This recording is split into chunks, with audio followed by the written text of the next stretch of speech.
Hey, good people. This is Rocky with Rocky's Reality, the #1 podcast for unfiltered and unapologetic culture, entertainment, and relationships. Tap in live Thursdays, 7 to 8 p.m. Eastern Standard Time, as I chat with some of the dopest artists, celebrities, influencers, entrepreneurs, and more. Make sure to catch us live Thursdays, 7 to 8 p.m. Eastern Standard Time on Facebook, YouTube, and Roku. See you soon.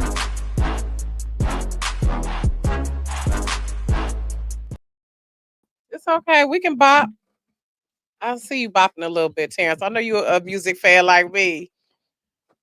Cause you rub elbows with some of my faves, namely Nas. That's your guy. Listen, a real lyricist. Let's note, okay, a real lyricist.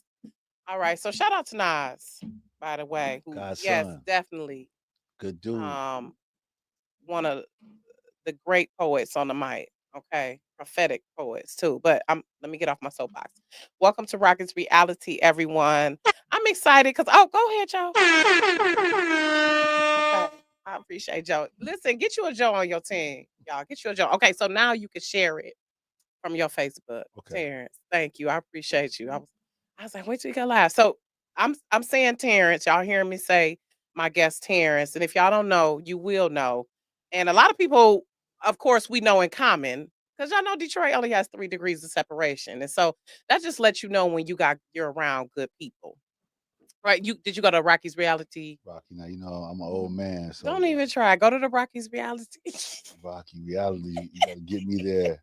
No, old man. Yeah, old man. You ain't that much older this than me. technology. Okay, I'm Well, gonna type it in. get where You I know gotta what? get He to. got me working.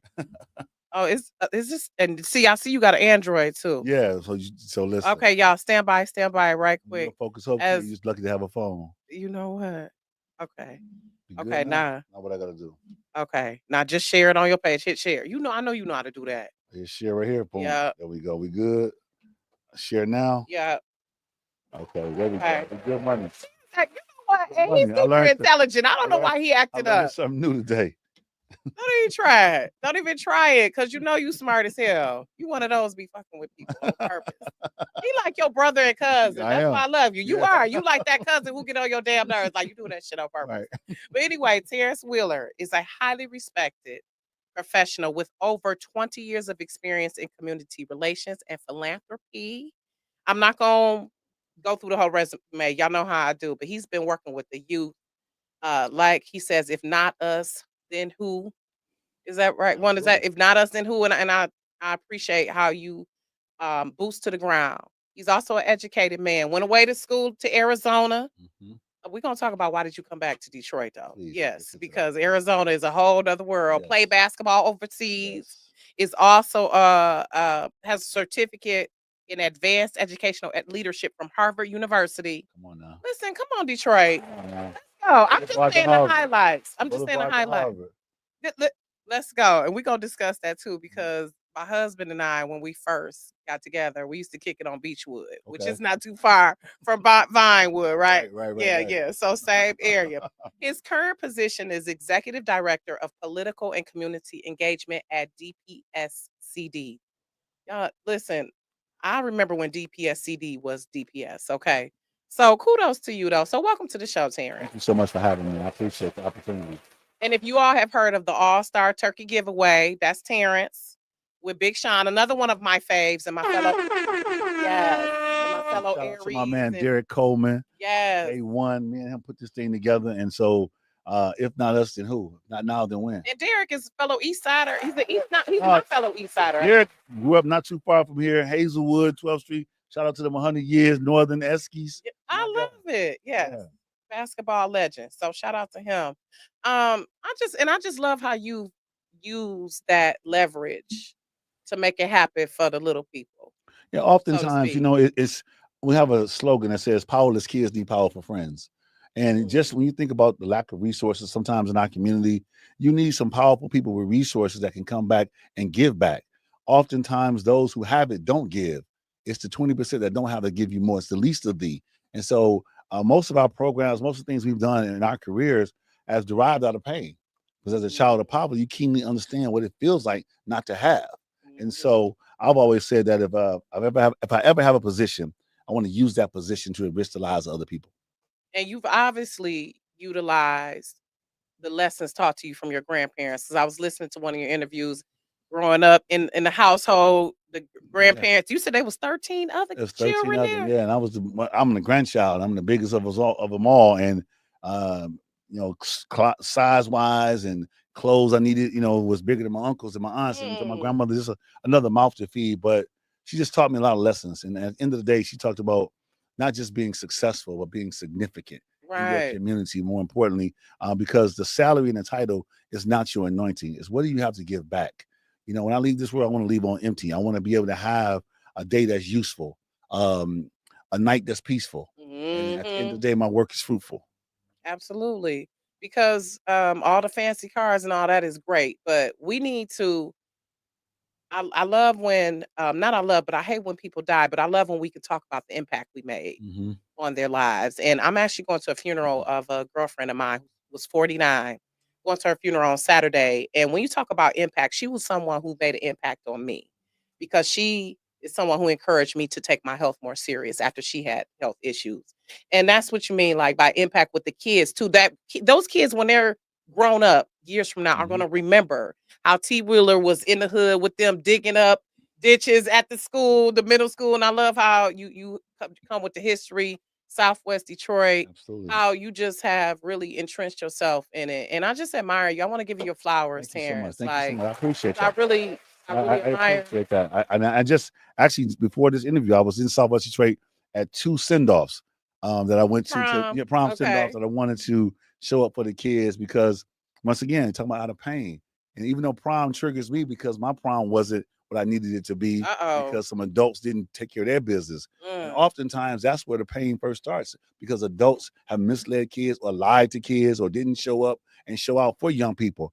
I never wanted to be that person. And so if I tell a kid I'm going to do something, I'm going to do it unless something tragic has happened. I'm in the hospital or God forbid, I'm not here no longer. But if I give you my word is my currency. I'm showing up and showing out for you because at the end of the day, it's about these young people having an opportunity to be great. And once a child gets to school, Rocky, they've done their job.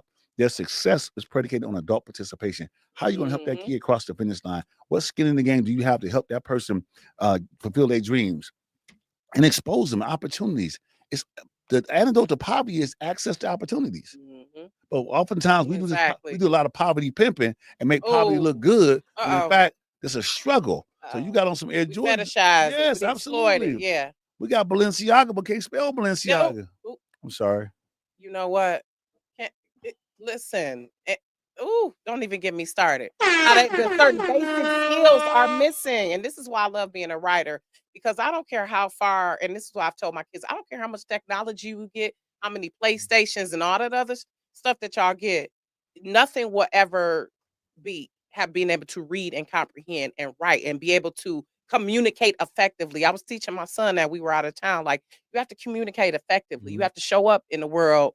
You have to let people know that you deserve to be respected when you're speaking. Be specific. And I'm like, read the menu. I know you can. Right. And we at Waffle House, and he says to the lady, what kind of waffles y'all got? I was like, Dylan, read the menu. Right. I know you can at 14. And so, but we have to reiterate that as adults with our kids. But I want to go back to that because I remember you saying how your mom has substance issues and you don't know what trauma drove her to get addicted to substances. And you're saying how adults need to show up at times. So talk about how that trauma, a lot of times, what you've seen working with your youth, how a lot of times when your youth have issues, it's because their parents have been traumatized and that trauma has not been treated as well. That's a piece.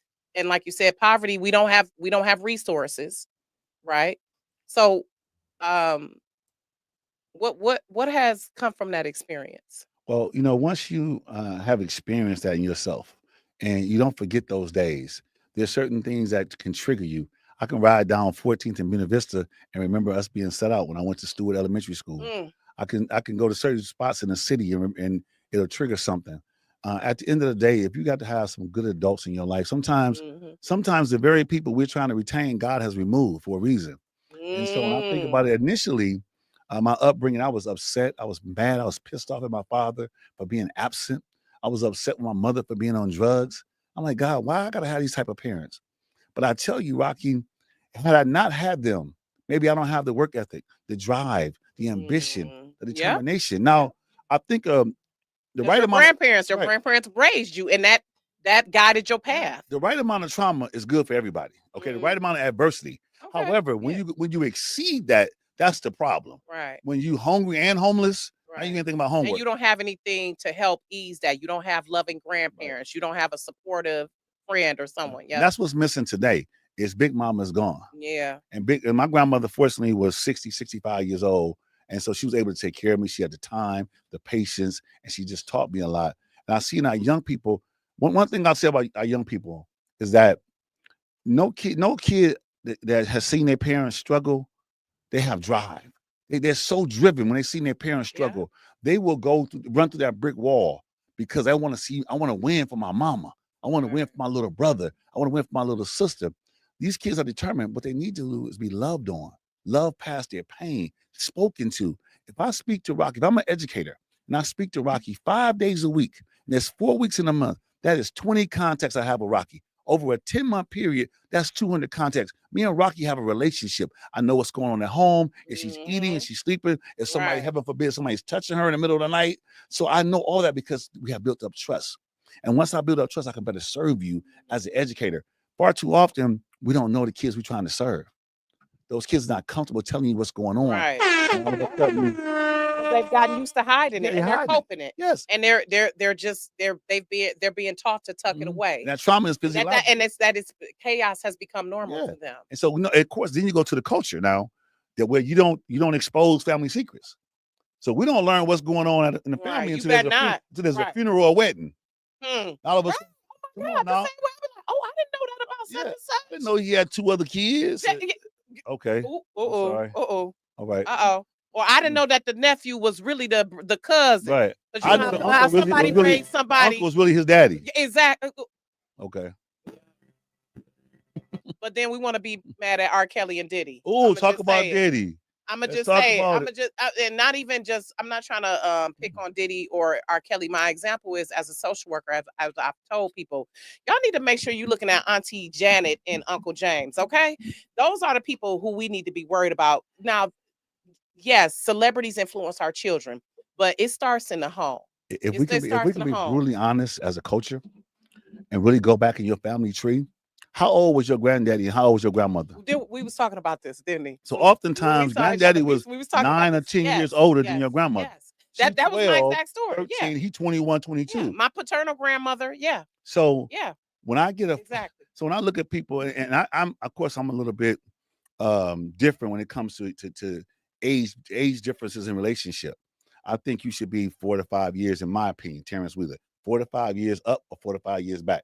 Okay. Now, when you start going further than that, when you start going 8 to 10, so for example, Rocky, if I'm dating a young lady and she's 8 years younger than me, that means that when I was in the 10th grade, she was in the 2nd grade. Right. How in the hell can she catch up with me educationally, spiritually, financially? How can she lead me? And how can he lead you if he's 8 years behind you? I'm sorry. No, you're right. No, but this is something that we just know about more. We're more aware of because of social media, but it's been happening for generations. No doubt. Because my paternal grandmother was 16 when she got pregnant with my father by my paternal grandfather, who was about 10 years older than her. Come on. My husband's paternal grandmother, same story, how she was impregnated by someone who was several years her senior. Come on. So, and then, we lead to that the stuff that comes out through the generations, and we're old enough to understand the crack era too, right? And how that was a big piece of our stories as well, right? Mm-hmm. Then but thank God we have grandmamas. Thank God. Who wash their greens in the sink, in the tub, and all of that very stuff. Best with less. But now the crackheads have children, and now those children are the pill poppers. This is the pill popper generation now, and now we're getting into more so, now we're putting kids in therapy, but the people before them didn't have a therapy. It was criminal. It was criminal when my aunt and uncle was on Darwin's Valiums and Ritalins. Now they're giving it to them kids for ADD, ADHD. Now they're talking about the opioid crisis. But when it was in our community, it was criminal. I'm locking you up. Exactly. Now we're trying to get help for those people. And oftentimes we glorify the rep from Aventis, Pfizer, or Merck, but yet we'll demonize a BMF for selling drugs. Yeah, that's true. And so there's so many factors in our community, but I think that when I'm talking to young people, I often tell them those who lead an orchestra must turn their back on the crowd. Everybody can't go with you. Sometimes you got to leave them where they at, and sometimes it's gonna be a family member because they will project their fears on you. Yeah. When I left Detroit Southwestern and went to Arizona State University, 2,500 miles away, just with a basketball scholarship and no real financial support because my grandparents, they had other kids. Right. And I'm just another mouth. But now I'm 2,500 miles away. There was nobody sending me money every month. You out here care hustling. packages. No, few and far between. Now, if grandma might have hit the underground lottery, you might have got $50 Western Union. Listen, but for the most part, you wasn't getting it. Right. What made you come back to Detroit from Arizona? You know, my grandmother got sick. Okay. So I was playing. I was playing over in Venezuela, and I had 3 years left on my deal. Oh, I bet that was an experience. It was Venezuela. phenomenal. Venezuela, Brazil, Argentina, Colombia, all these places was phenomenal. This is while at Arizona State. No, I left after. Okay, after that. Okay. Yeah, I left there and went and played over those countries professionally. Okay. Like a G League or something. A little bit better than that. A little bit more money. Okay. But at the end of the day, it exposed me to the world. Yes, ain't nothing like no education like traveling, baby. And I can tell you, Rock, that's where I first started my humanitarian efforts. Just doing what's normal, having shoes or shirts or shorts that somebody that looks like you need in another country. I'm like, yeah, you can have this shirt, you can have these shoes. I can get another pair. Not knowing that you really starting your work over here. Mm-hmm. And so, and always, for some reason, I have an affinity and for young, poor people. I meet them everywhere. And I can smell them. And all of a sudden, we done bonded, we done connected. Even when they speak in Spanish, I speak Spanish, so we've been able. Because humanity knows no language. Yes, though, right? And poverty really has no zip code. Exactly, it's everywhere. Right. And so your stomach is grumbling. Going to these countries has taught me a lot about patience and perseverance. And I'm just blessed to have the opportunity to travel the world. At the end of the day, I wasn't here just to be a basketball player. I was here to make an impact on the world.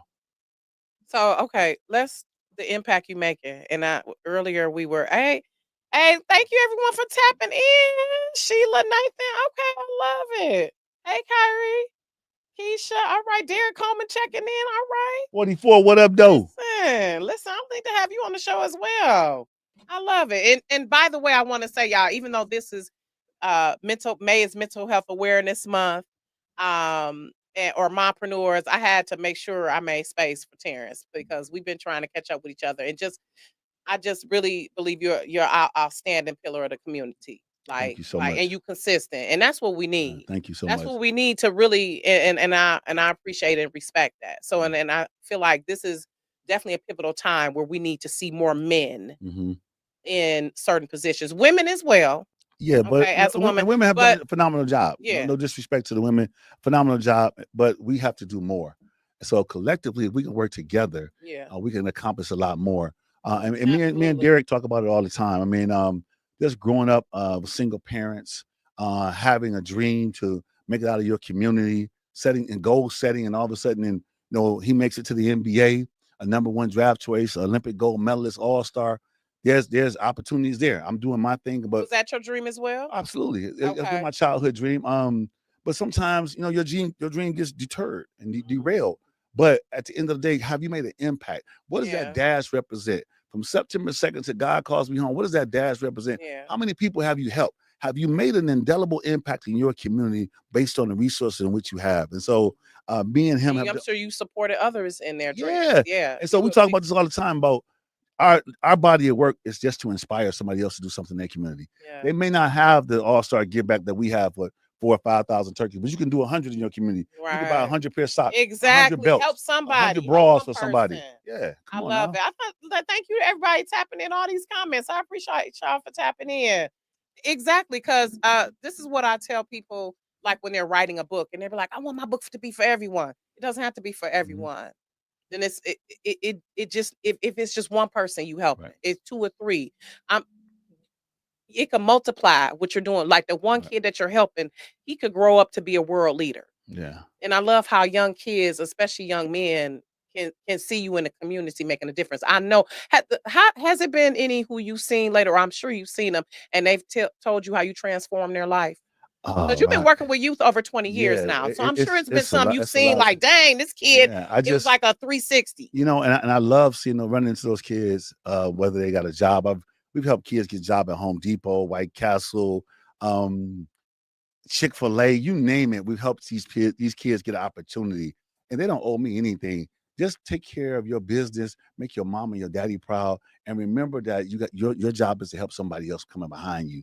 And so even when, let's say, when Derek had the strip mall on Linwood and Taylor, employing those kids at a Hungry Howie's, at a Metro PCS, giving them the training grounds that, hey, somebody that looks like you can own this type of land, that can be an owner, an entrepreneur, and do something for your people. You just can't take in our community. You got to give something back. Right. Teaching them work ethic and skills, all of that.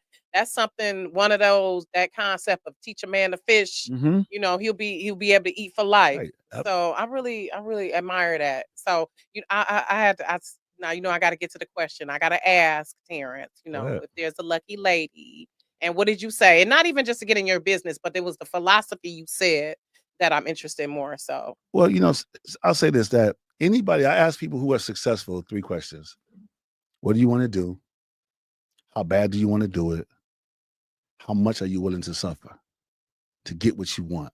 And so I could just say this, that number one, privacy is power. So I don't oftentimes share socially what I my social life on social media and my personal life, because I think there's a privacy, that's power. But I also say this, for me, the type of women that I do like are energetic, ambitious, kind.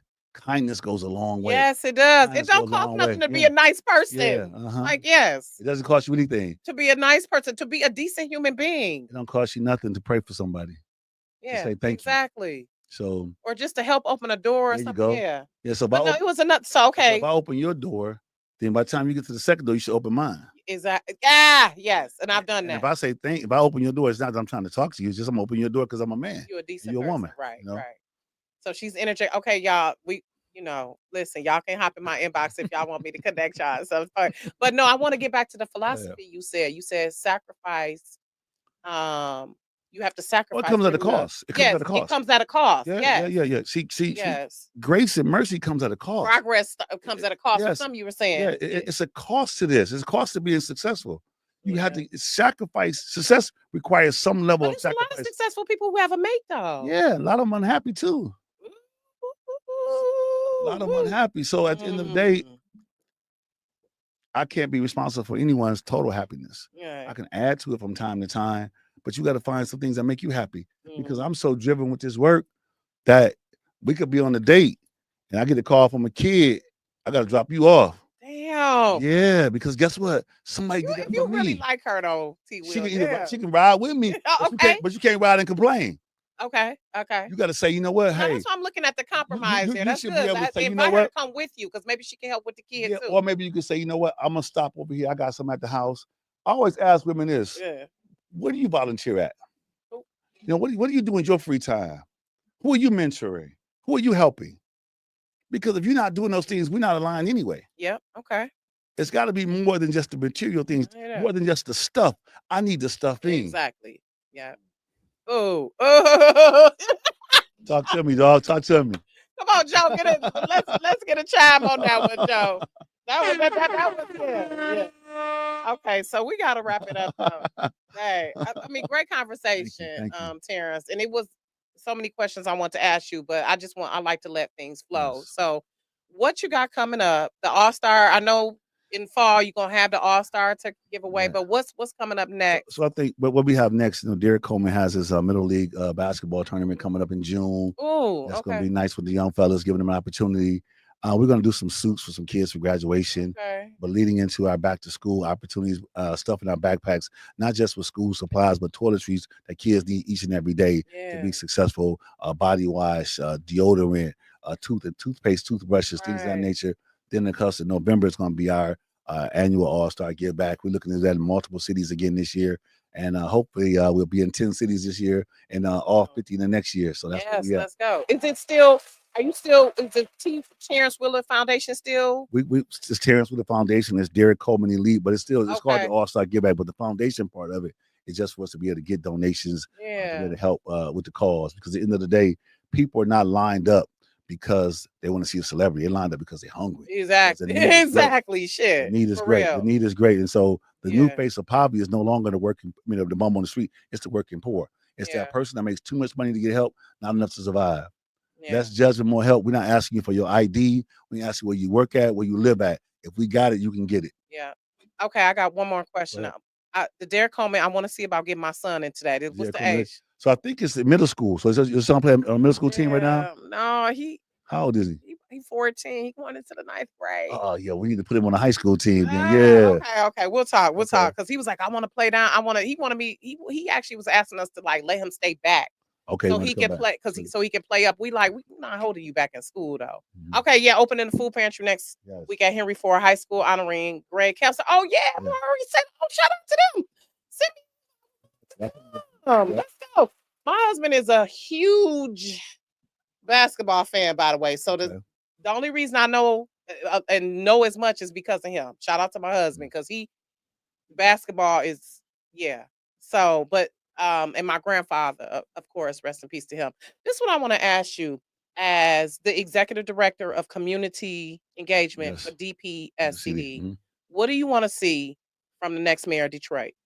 I want to see the next mayor of Detroit partner with the school district in a way in terms of resources, not so much in terms of creating policy, but bringing additional resources to the school district, making sure our kids have each and every opportunity to go and be great. I think that we need to have a deeper relationship with our local community colleges, Wayne County Community College, Schoolcraft, Oakland, so that our kids can now go there for a couple of years and hone their skills, get better in terms of being a student, habits, and then you're going to be less likely to be in long-term debt by going to those junior colleges the first couple of years. So like a IB program type thing where they can take like maybe college. I think they do that. They have that there, but we can do a better job at marketing. Something like that. We can do a better job with our skilled trades. Okay. And not every kid need to go to college. Yes, and not vilifying those kids who are going into carpentry. No, because that skill is needed. Listen, I need an HVAC. You hear me? Those who know more earn more. Those who know less get taken advantage of. Call a plumber and see how much it costs you just to come out. Listen, okay. And that's my thing. Not every kid needs to go to 4 years of college because we still need electricians, plumbers. We don't need another rapper or basketball player. Not that those things are good. Hold on. No diss, but I'm just saying they need to have the backup plan. Is all I'm saying. No diss to basketball.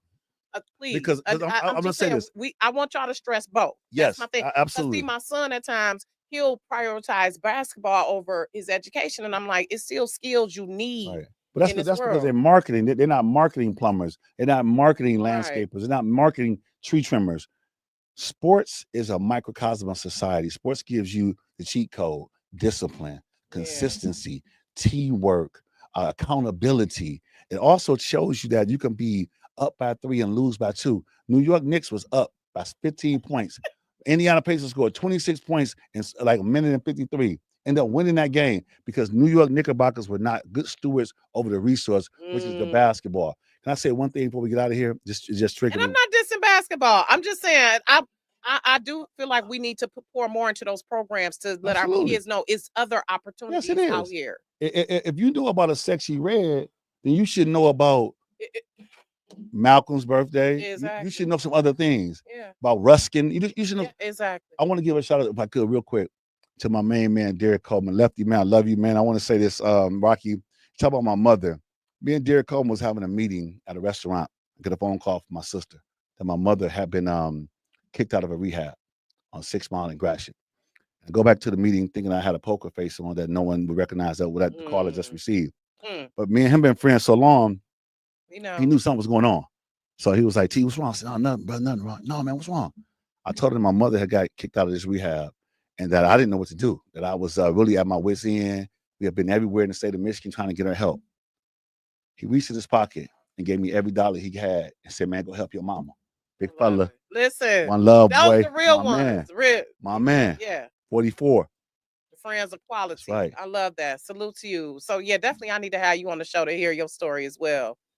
So salute to you as well, because I see how he consistently continues to Yeah, get we do back it and together. make a That's my man. So he said it's middle and high school. So I'm gonna shout out. I'm gonna get in touch with y'all so Okay. my son can get, because he needs that to be in a camp consistently. And so, and I'm sure my husband will love that for him too. And I'm sure he'll be learning from some of the greats And and the when he best. comes on here, please tell him, ask him a question. What happened to him in Vegas when he couldn't get his clothes ironed because he didn't know how to speak Spanish?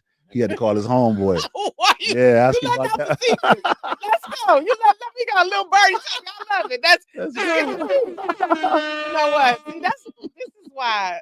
But this is why I say he like my cousin, because he can be so serious, but then come with the rah rah. I love it. I've enjoyed you, Terrence. This is not goodbye. This is see you later. Thank you so much. And I love, we about to get Arnold Boyd on here, y'all. So give us a brief moment to switch over. And of course, T. Wheeler knows Arnold. I'm like, of course you do, because y'all both, he from Southwest Detroit too. So shout out to 6921 West 4th Street, School of Champions. I love it. I love it. So where can people find you? Where they can continue to keep up with? I mean, I do a little more social media than I normally have. And so I'm on the old Facebook, I'm on IG, T Wheel 32, LinkedIn. But if it's some real business being discussed, 313-819-0040. Okay.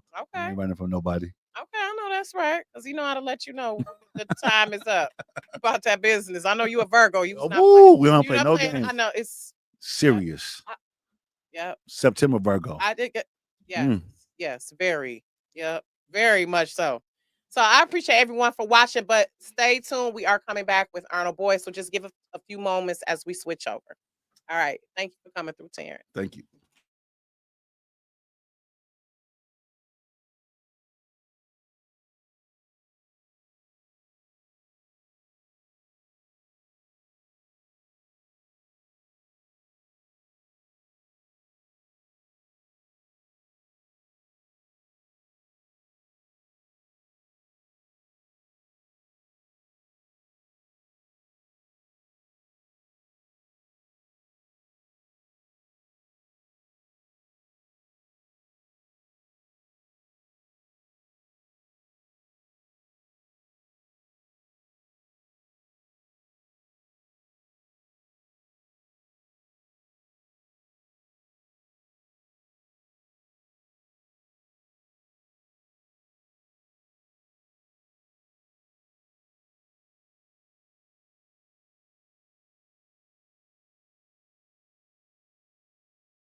Cue sound, cue video. All right, y'all. Welcome back. Y'all hung in there with us. Okay, so thank y'all for being patient as I do my transitions when I have my guests who are when I have the two segments, I have to switch off. So but welcome back to Rocky's Reality. So shout out to Terence Wheeler, who my next guest is familiar with. Oh yeah, absolutely. Yeah. Good. So I love, is that a good thing? Oh yeah. Okay, that's good. I don't like when people come and they be like they ain't really like each other. That'd be awkward. Oh, Like I've had that before where people are guests coming in and you be like, oh, they got some history. But obviously you and Terence have a good history. So welcome, thank you. Arnold Boy, Thank you. who is, and I'm not going to read the whole, just know I don't read the whole resume, but you are a businessman, entrepreneur, Absolutely. owner of Student transportation services. And that is in Detroit. Yes. Thank you for getting our babies to school. Well, the babies to school. You are also a write-in candidate for the mayor of Detroit, the next mayor of Detroit. Yes. Yes. Okay. I'm not going to read all the resume, but let's get into it. What qualifies you to be the mayor? Well, as you said before, I have a transportation company that I started here in Detroit. Over the last 5 or 6 years, I've generated over $10 million in revenue. I've hired hundreds of Detroiters, transported millions of students on a daily basis. Safely. No issue. No issue. Okay. Because that's important. Because I'm like, that's good you're generating revenue, but I want to make sure these babies are safe, right? Oh, yeah, absolutely. Okay. Just got through with a federal audit in regards to the transportation company. No fines, no violations. Okay. So good to hear that. And you're a family man as well. You have children. Yes. So you understand some of the issues facing education-wise in our city. Yes, big time. I get to see the education firsthand. I get to see the homelessness firsthand. I get to see the food problems and what families every day face firsthand. So how do you do that firsthand? By being the owner of the company? Yeah, by being the owner of the company. You know, there was a quick little story. There was a young lady. I was driving a bus one day. A young lady. It was a bag of chips on in a crate, and she stepped off the bus. Was like, "Mr. Boyd, is that your bag of chips?" I said, "Yeah, why?" She said, "I'm hungry." You know, so I gave her the bag of chips. You know, and tear rolled down my eye. I called the school, said, "Hey," you know, told them what happened.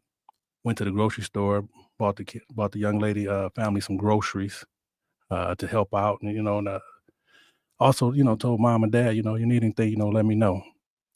But that's just a small piece of what we, you know, see and deal with every day. Okay. And so you are focusing on one of your focuses. One of the focus or part of your platform is people-centered leadership. Yes. So how do you plan to bridge the gap between the community and the police? Because that is a huge thing still. I'm gonna be honest, even growing up myself, I never had a trust for Detroit police. Yes. I admire those who do it, but so how do you, as the mayor, plan to bridge that gap between the community? Digging into the community violence intervention program that we have, I think you take people like New Era Detroit. They're doing a phenomenal job helping with bridging the gap. I think we need to lean on organizations like that, more the community organizations that are doing the work that are in the community. The other piece is, you know, mental health is a real big issue. I think there should be a trained professional that goes out with mental health calls, not just police officers alone.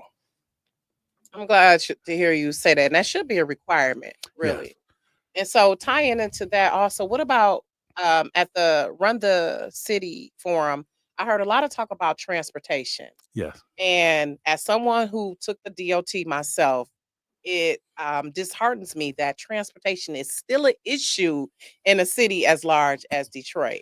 Yeah, and I'm a transportation guru. Right. So how you like specialty. DOT? And like this, like can we look at some like cohesive partnership with SMART?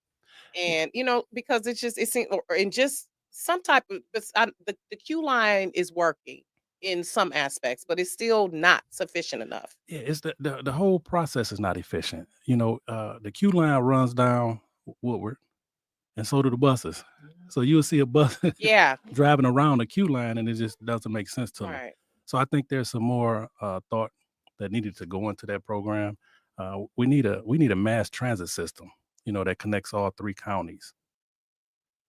Our senior citizens should be able to get to their appointments, whether it be dialysis, doctor's appointment, pay bills, and stuff like that.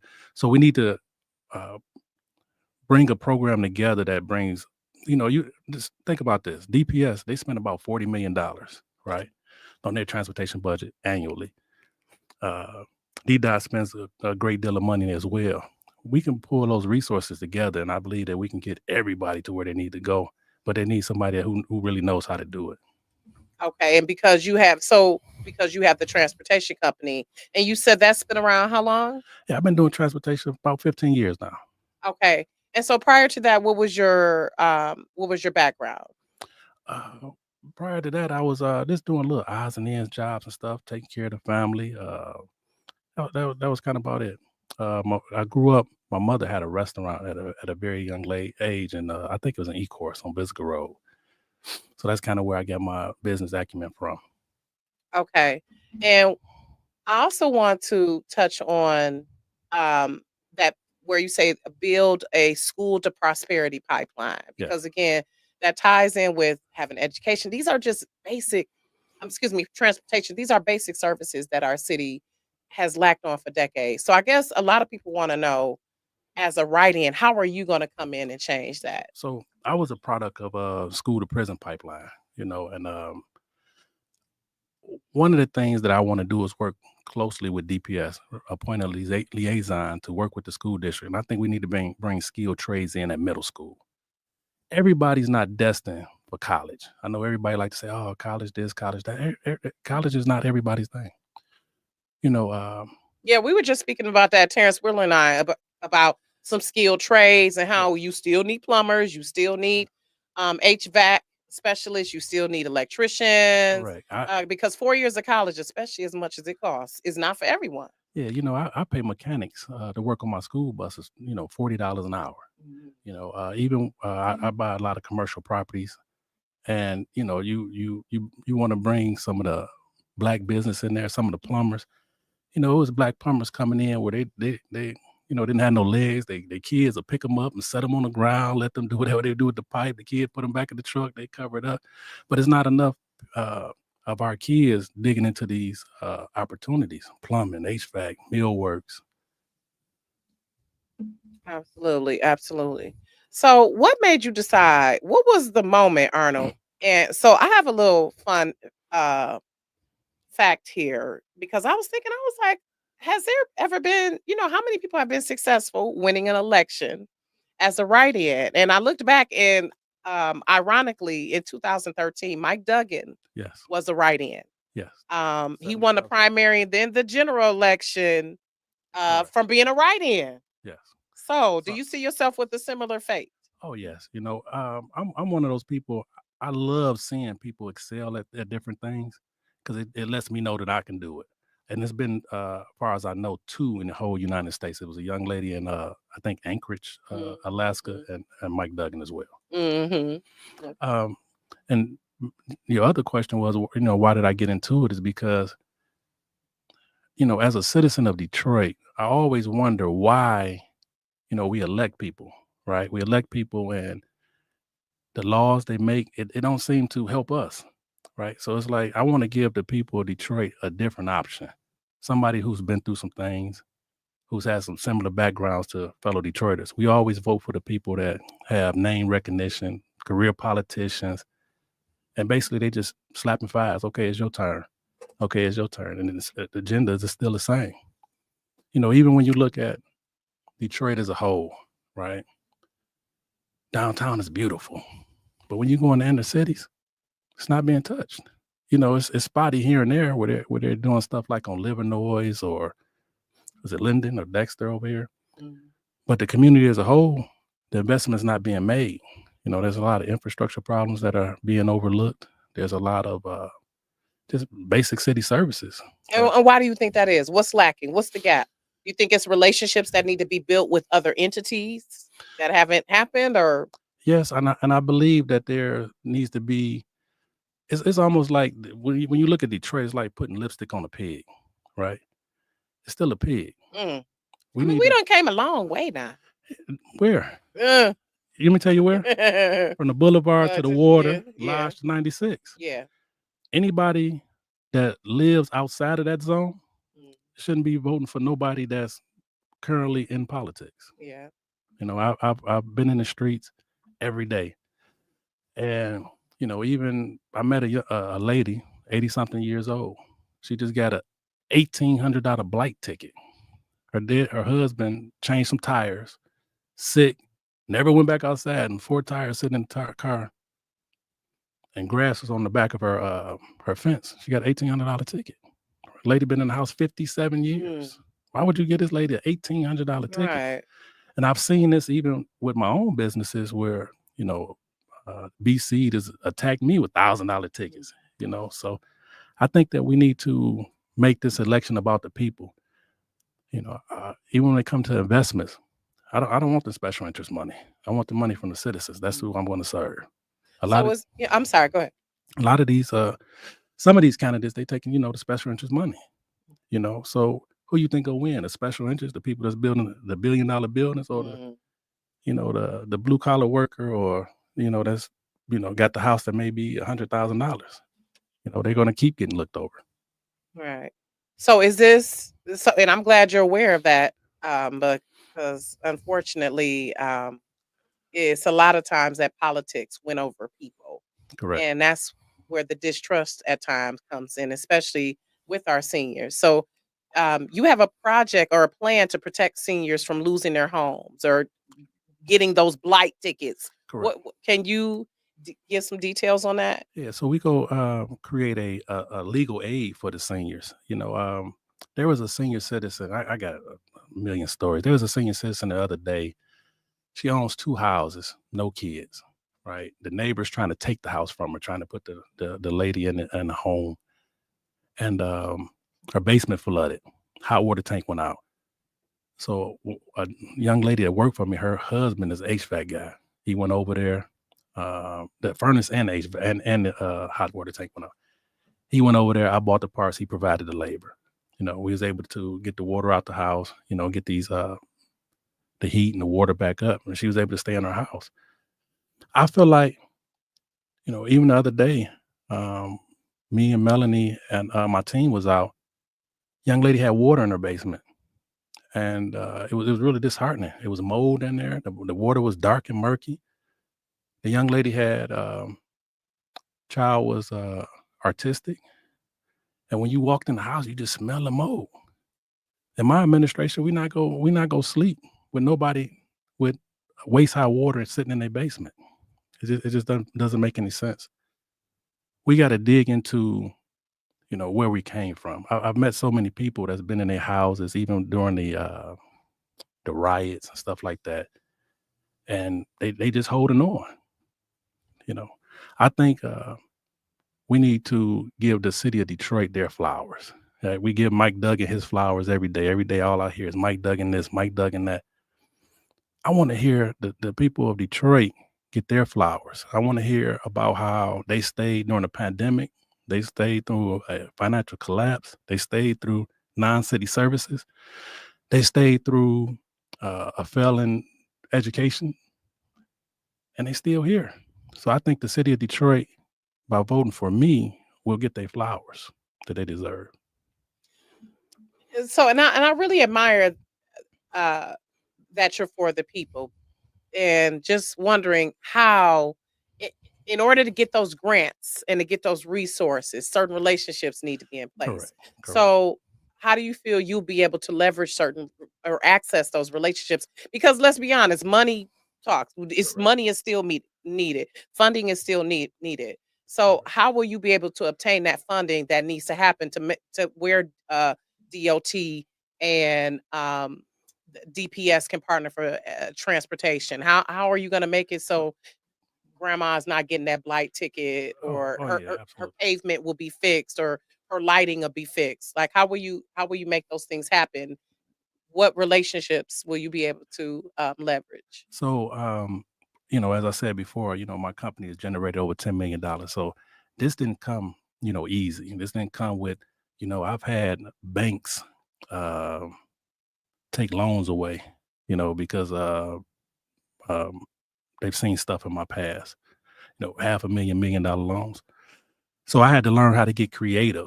And the same thing I would do with this administration. I get creative. I could sit down in the office and talk to Donald Trump. I could sit down in the office and talk to Gretchen Whitmore or John James or hopefully Garland Gilchrist. Right. So it's no problem. Business is business.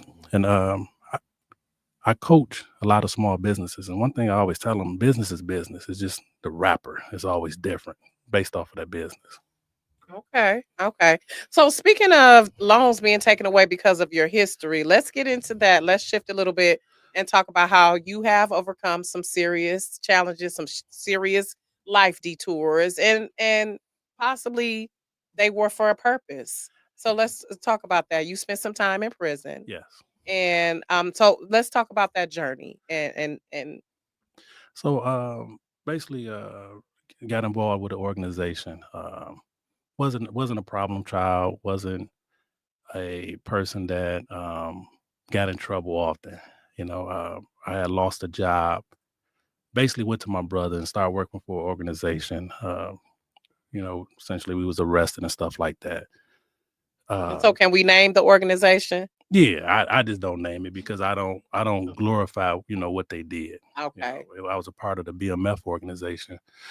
And I don't generally say the name other than the fact that I just don't glorify it. I don't think that, what was done. Because it's not fancy like the TV show. It wasn't. No, it was nothing like that, and we wasn't passing out turkeys and, doing food drives and none of that kind of stuff. It was something that was the Hollywood touch on it, huh? Correct. Hollywood touch. Okay. It was something that was really detrimental to the Black community, It was some dark days, like Detroit's had some dark days. It was some few dark days in my past.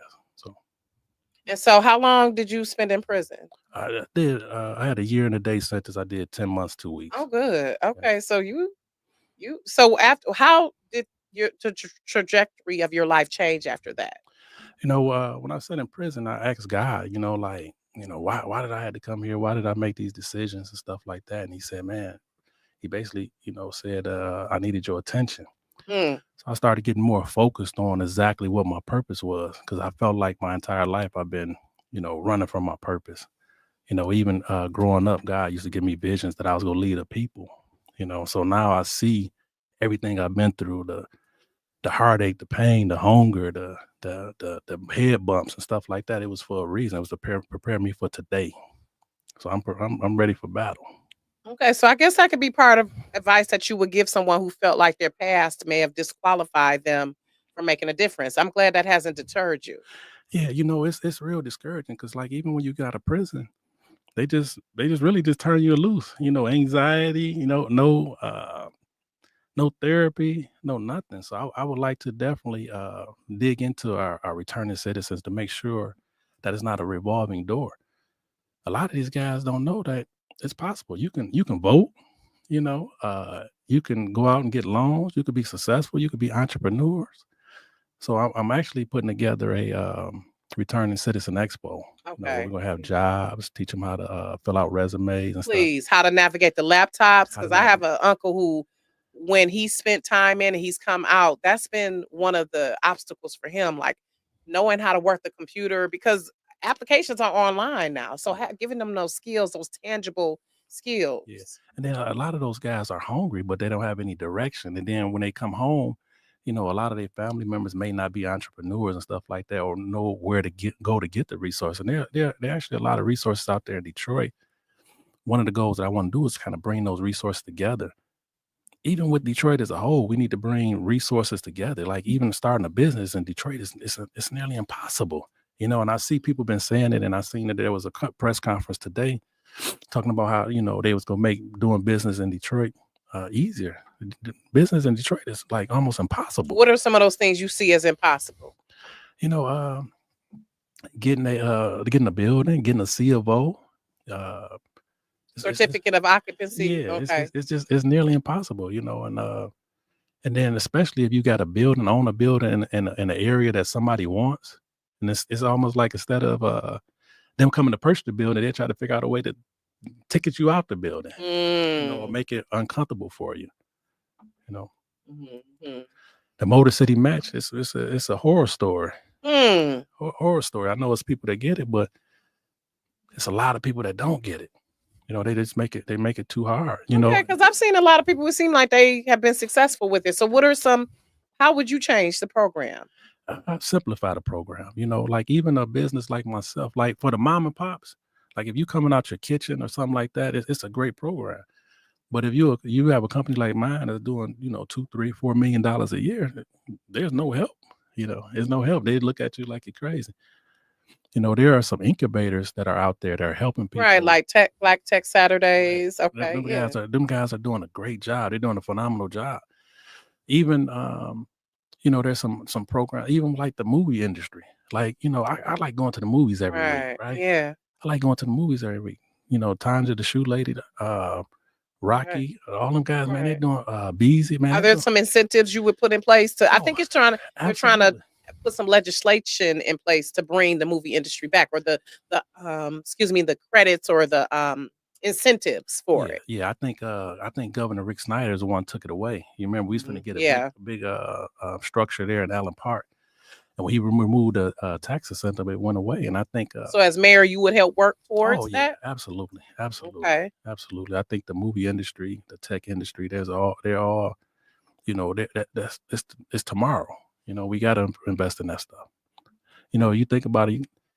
You go to the movies, it's almost like, man, did Hollywood take a year off or something? It's like they're not even turning out movies, but you can go on Tubi, like Detroit is turning out movies on a regular basis. Yeah, streaming, I think, is taking over. Yeah. Definitely taking over. So you're a father, you have children. Are you married as well? No, I'm divorced. I have a girlfriend. Me Okay. and my ex-wife, we're really good friends and stuff. We co-parent. Okay. Yeah. Okay, so okay now. All right, ladies. He got a girlfriend. I tried. I always have to ask. And she's listening. Yeah. Okay. Hey, girlfriend.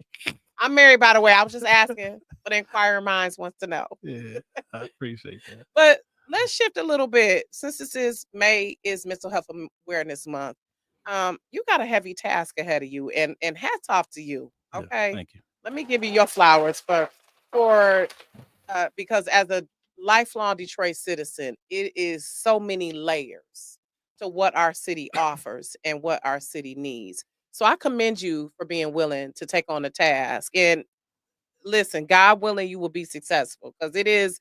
And I kind of said this when this election started. I said it seemed like everybody is throwing their hat in. So what was that moment where you were like, I'm about to do this? I need to step in. I need to throw my hat in here.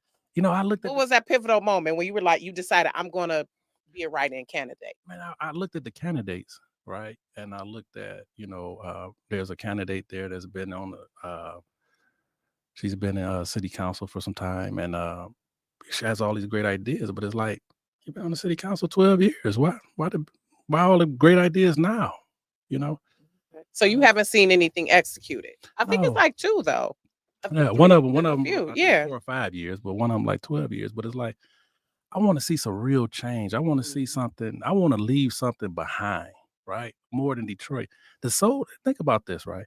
How many single family homes you think was built last year in this big 100 and almost 40-mile city? How many single family homes? I know you hear a lot about affordable housing. They inflate the numbers. Oh, it's been $1 billion. How many single family home permits were pulled last year in the city of Detroit? I don't know. Take a guess. 5,000. 7. 7. So how are you? So that means a home that was built from the ground up. Yes, one family. So not a multi-unit. Not a multi-unit. Okay.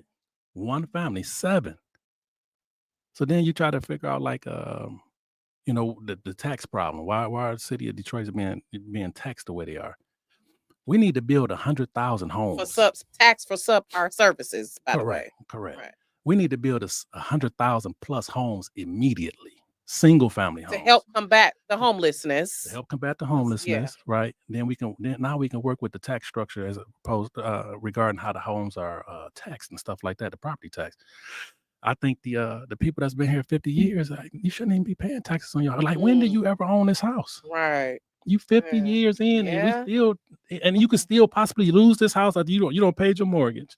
Yeah. And 50 years, right? Eric Sabri is selling 26,000 properties a year almost.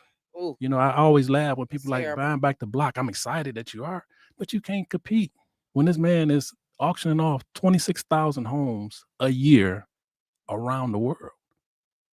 Okay, but say like the houses are built, Arnold. It's still a lot of red tape to get into the home.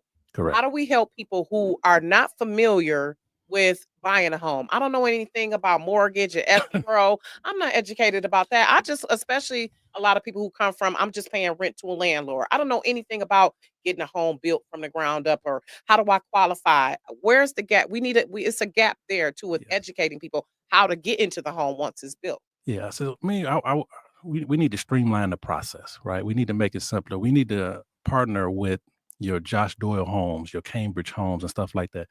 Build homes that are equal in value to the homes that are already there. Number one, because a lot of times, you know, you take Dearborn for instance, they got these big monstrosities of homes, right? And then the little smaller homes, you be like, how's this home worth 500,000, 1,200 square feet? So what I would do is partner with these guys, build homes that are similar in value to the homes that's already there. Put together a program to where you can step in and we building these homes for you. Me, I would get land bank got to go in my administration. We go rehab land bank. We're going to bring home ownership back to Detroit. You think about this, right? There are a lot of people moving downtown Detroit, right? Younger people. Mm-hmm. Soon as they decide they want to build a family, they move out the city. Mm-hmm. Why? Because we got, you know, and I say this, and I don't like to say it, but we know our education system not where it's supposed to be. No. Our city services not where it's supposed to be. Our public safety is not where it's supposed to be. What are our selling features? We go live downtown forever, And the weather. and the weather. So. But I guess for me too, I'm glad that we have made some progress. So what are some things that you are glad are in place? You know, downtown is great. It brings business in, right? And I think that's a great piece. We had the NFL draft this weekend. We have Formula cars racing throughout downtown. I think that's all great stuff. Me, I would like to see some of these investments, right? These big buildings go up. There's an arm that makes an investment in the community, right? Think about this, right? Mark Savea, right? And I only know his name because he had billboards all the way around, right? Bud and Lee. Mark Savea owned a grocery store on Livernois and Linden, a grocery store that was there for 40 plus years, right? He chose to close the grocery store because the profit margin for Bud and Leaf on the side of the building was a lot greater. So he closed the grocery store that served his community for 40 plus years. There are districts out there within the city of Detroit don't have a grocery store, right? I was on the east side talking to some seniors. I was in there 4 or 5 hours. Never seen one squad car. Never. I'm walking down the street. Matter of fact, we was riding an all-terrain vehicle on the sidewalk in the street. You know, police never came. So we need to enforce a couple things. One is we need to incentivize. Wait, but I asked you what you like about the city. What are some good things you feel are going well? The good things I think are going well is I like the fact that there's new construction going up. You know, there's a new residence that's went up down in the city. I love the city. You know, I love the people. Everything that I could say that I like is really essentially happening downtown. You do have John. I mean, we got some pockets like 6 Mile and Livernois. I'm gonna say it like John George. A lot of people don't know him. And Van Dyke. There's some areas that are. Yeah, but they're pockets. Just like you just said, pockets. Yeah. Now, John George, he's a guy over on Grand River and Lasher, right? Just met this guy. Yeah, right? That's another area. Yeah. This guy is he don't look like us, you know, but he lives in the neighborhood. He's spending millions of dollars in the neighborhood, and he actually has a affordable housing unit where 2-bedroom is $550. Yeah. Now I know I hear, affordable housing this, affordable housing that, and I go and it be $1,500, $1,800. Who is that affordable for? There's some things that we got, even with this new next governor's race, right? I'm sorry, I'm jumping off. But even with the next governor's race, we got to tell the next governor, we need you to do something about car insurance. Please. I moved my pickup truck to my address in Detroit. $900 a month. Ridiculous. So I can imagine somebody who don't make the money that I make, how much of an impact that is for them.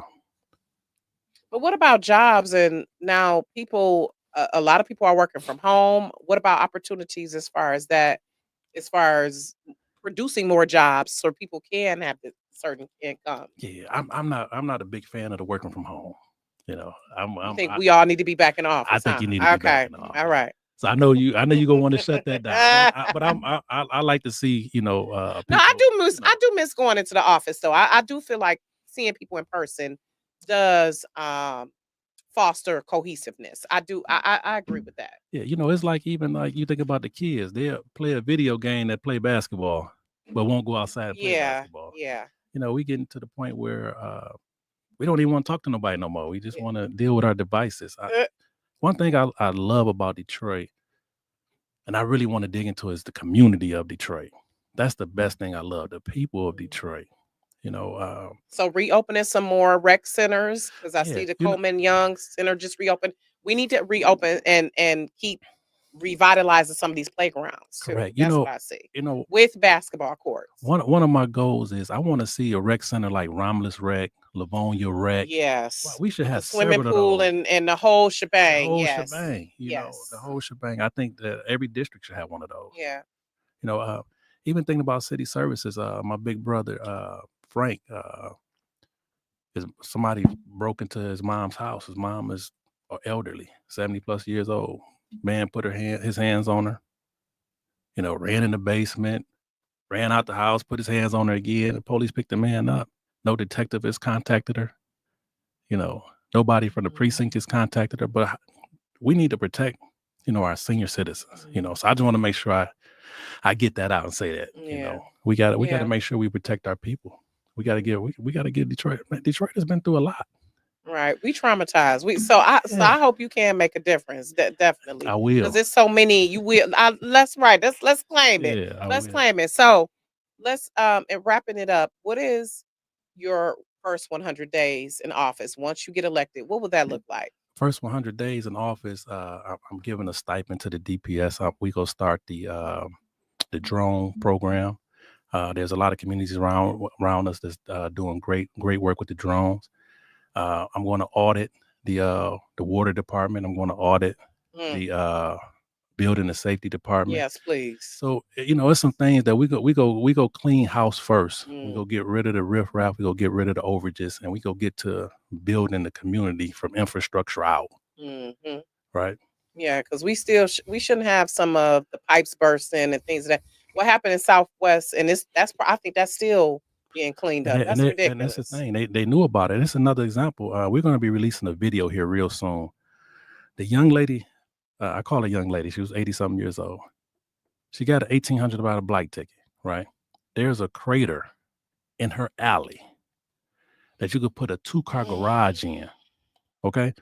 I stood in the crater and took a picture so people could understand, and I'm 6'6", so people could understand the depth and the size of it. And what's happening is on the east side, even the director of the water department, I can't think of his name right offhand. He said those people should move out of those areas.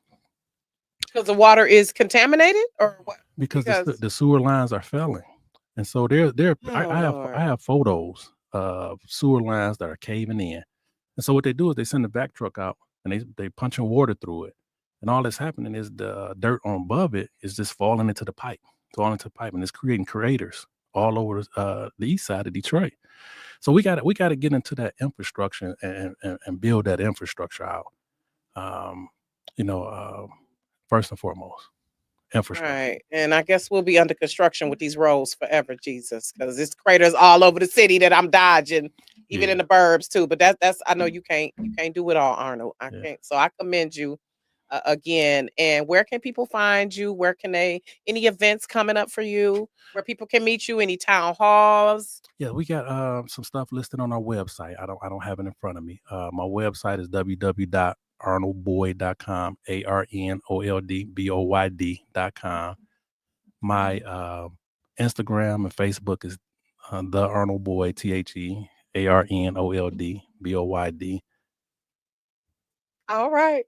Well, thank you. I appreciate it. I was just pausing to see if you had something else you were gonna add to it. That's it. I'm excited. I'm excited to get out in the field.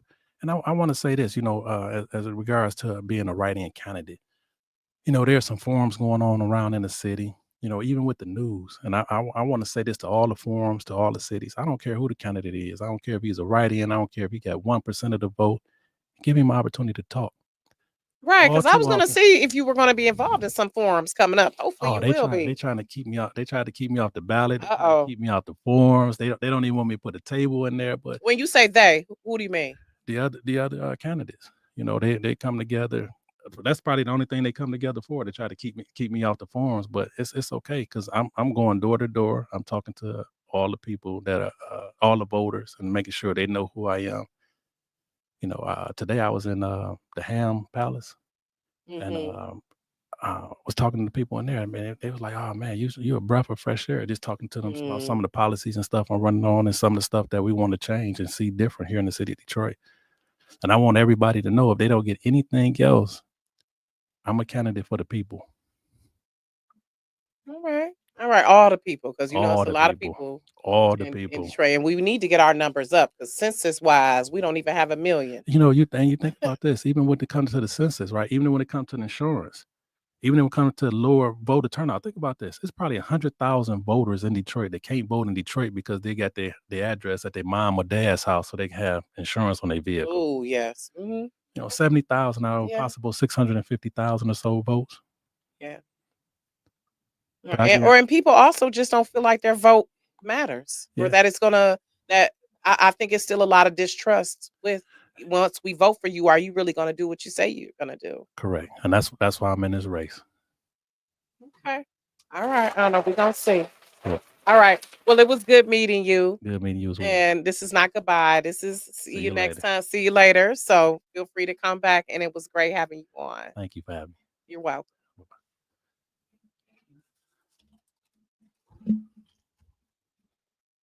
All right. I'll have to hit my. I feel like I was just in the